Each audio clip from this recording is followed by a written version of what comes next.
JTBC 회사 손석희 사장의 집 앞, 그리고 손석희 사장의 가족이 다니는 성당 앞에서 시위를 했기 때문입니까? 만약 그렇다면 앞으로 누군가의 직장과 자택, 그리고 교회와 성당 앞에서 시위하는 사람들은 모두 다 동일한 기준으로 구속시켜야 할 것입니다. 이미 민주노총 산하 언론노조 소속인 MBC의 기자들과 KBS 기자들은 누군가의 직장과 자택, 그리고 교회 앞에서 이미 시위를 한 바 있습니다. 변희재 대표를 구속시킨 검찰과 법원은 이들 역시 똑같이 구속시켜야 할 것입니다. 그렇다면 2012년 2월 김재철 당시 MBC 사장 앞에서 시위했던 사람들, 2017년 9월 김원배 MBC 방문진 이사가 다니는 교회 앞에서 시위했던 사람들, 그리고 2017년 12월 강규영 KBS 이사의 직장인 명지대학교 앞에서 시위를 했던 사람들, 이 사람들은 그렇다면 왜 구속시키지 않는 것입니까? 도대체 무슨 기준으로 변희재 대표만 구속시키는 것입니까? 저 역시 변희재 대표와 마찬가지로 서울중앙지검 형사 1부가 바로 저를 사실적시에 의한 명예훼손으로 기소했습니다. 검찰은 이미 기소 단계에서부터 저를 허위사실적시도 아닌 사실적시에 의한 명예훼손으로 기소를 했습니다. 기소 사실 자체도 너무나 어이가 없지만 더욱 어이가 없는 것은 검찰이 바로 저에 대해 징역 1년형을 구형했습니다. 이게 바로 현재 대한민국 검찰의 수준입니다. 저는 10월 26일에 법원에서 선고가 내려질 예정입니다. 대한민국 사법부는 행정부와 입법부의 권력으로부터 완전히 독립했고 공정한 판결을 내린다는 것을 반드시 증명해야만 할 것입니다.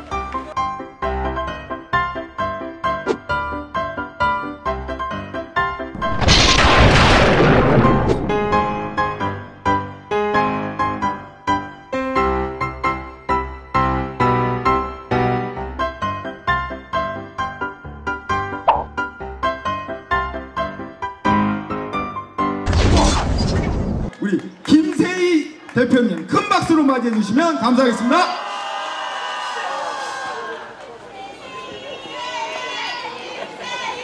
네, 안녕하세요. 김세희입니다. 오늘 정말 이렇게 나왔는데 저희 나오신 분들 말고도 또 유튜브 방송으로 보시는 분들이 있기 때문에 제가 일부러 이 부분을 꼭 얘기하고 싶은 부분이 있어서 이 부분도 함께 말씀드리겠습니다.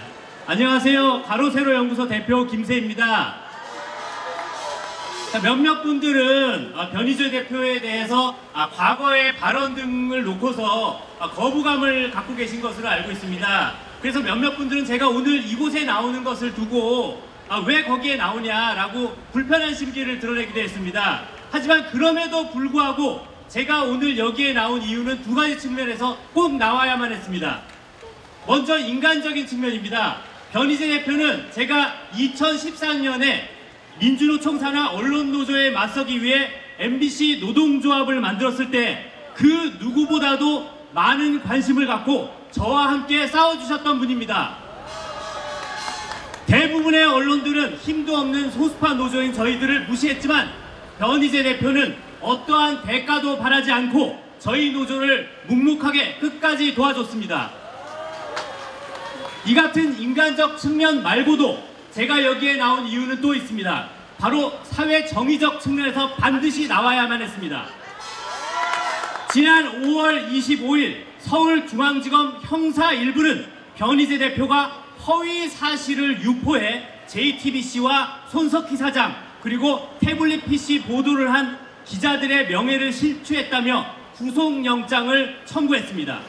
저는 검찰이 다른 사건도 아닌 명예훼손 사건에서 구속영장을 청구했을 때 이건 일종의 겁주기를 하려고 그냥 한 거구나 라고 생각했었습니다. 그런데 5월 30일 서울중앙지법 이현학 영장전담 부장판사는 변희재 대표가 증거인멸에 염려가 있으며 손석희 등 피해자 등에 대한 위해 가능성을 종합해볼 때 구속사유가 인정된다며 구속영장을 발부했습니다. 자, 판단은 여러분들이 해주시기 바랍니다. 이게 말이 되는 소리입니까? 변희재 대표는 그 누구보다도 태블릿 PC와 관련해서 많은 내용을 세상에 알리려고 한 사람입니다. 그런데 도대체 변희재 대표가 무슨 증거인멸의 우려가 있다는 겁니까? 그리고 손석희 사장에게 변희재 대표가 위해 가능성이 있다는 건 도대체 무슨 말입니까? JTBC 회사, 손석희 사장의 집 앞, 그리고 손석희 사장의 가족이 다니는 성당 앞에서 시위를 했기 때문입니까? 만약 그렇다면 앞으로 누군가의 직장과 자택, 그리고 교회와 성당 앞에서 시위하는 사람들은 모두 다 동일한 기준으로 구속시켜야 할 것입니다. 이미 민주노총 산하 언론노조 소속인 MBC의 기자들과 KBS 기자들은 누군가의 직장과 자택, 그리고 교회 앞에서 이미 시위를 한 바 있습니다.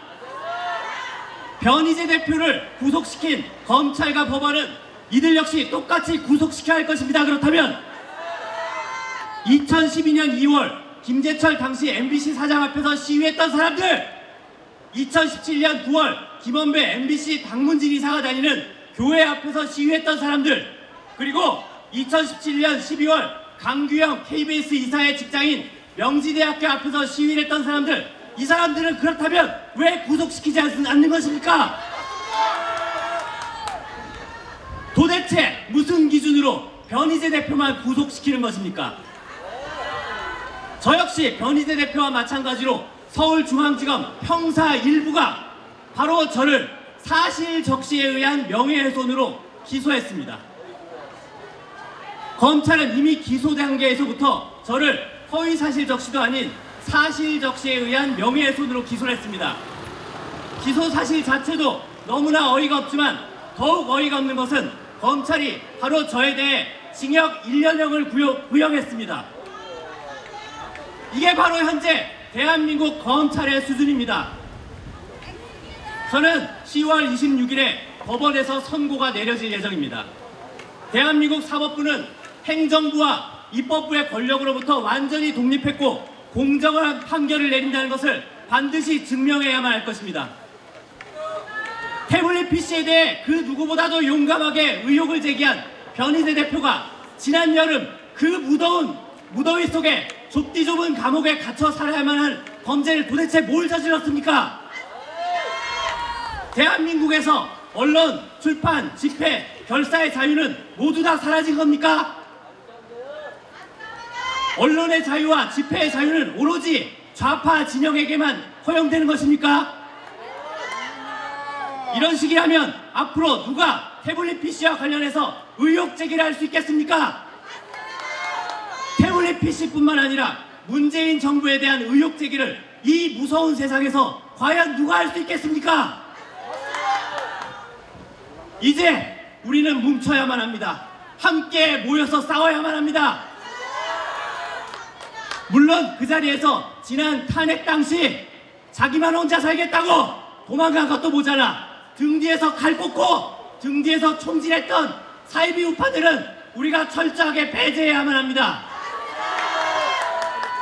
뭉쳐야 할 대상과 배제해야 할 대상은 이제는 철저하게 가리는 작업을 시작해야만 합니다.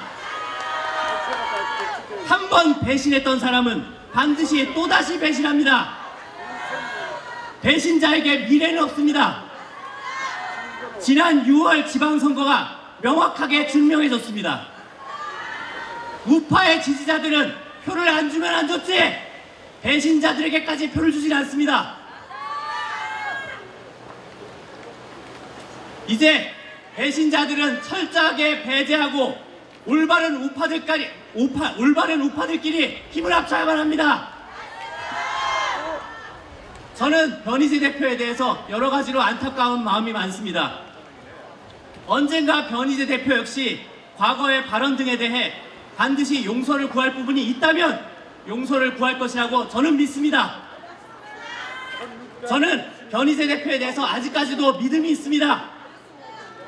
그리고 이제 우리 서로 과거의 발언들과 행동들에서 만약에 불편한 부분들이 있었다면 서로 사죄하고 용서를 구하고 이제는 힘을 합쳐야 합니다. 우리는 반드시 뭉쳐야만 합니다. 여러분 끝까지 싸워서 이깁시다. 감사합니다.